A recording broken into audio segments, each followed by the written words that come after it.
Oh, honey, let me tell you about the biggest flex in government since FDR's New Deal. We're talking about Lyndon Baines Johnson's Great Society. The man basically said, FDR, hold my Texas sized iced tea. I mean, really. Poverty, education, healthcare, civil rights. He took one look at the state of things and went full, we're not doing this anymore mode. And did he actually pull it off? Well, that's the tea we're spilling today.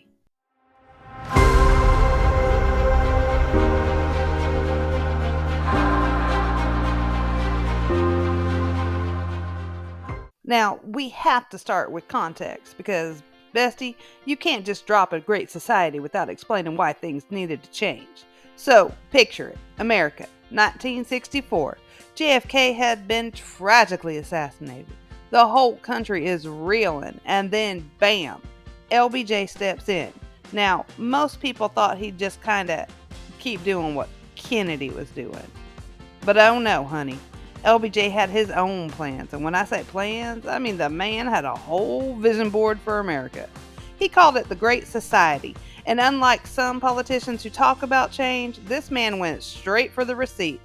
Congress, grab your pens because we're passing laws today. Poverty was at 22%, and LBJ said, absolutely not.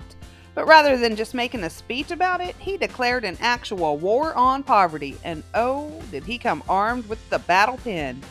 In 1964, Congress passed the Economic Opportunity Act, and suddenly the federal government was out here funding job training programs, creating early education for low income kids, and sending volunteers across the country to work in poor communities.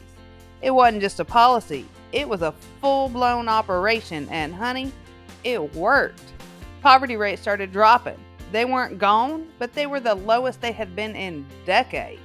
Now, LBJ wasn't just a politician, he was a former teacher, and once a teacher, always a teacher. You know he was about to go all in on education. In 1965, he got Congress to pass the Elementary and Secondary Education Act, and suddenly billions of dollars were flowing into public schools, especially in low-income areas. And if you've ever heard of a student loan or applied for financial aid, guess what? That comes from the Higher Education Act, which made college way more accessible.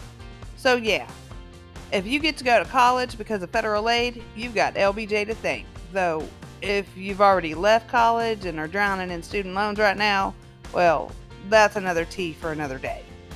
Before 1965, if you were poor or over 65, getting health care was like trying to find a decent date on a sketchy dating app.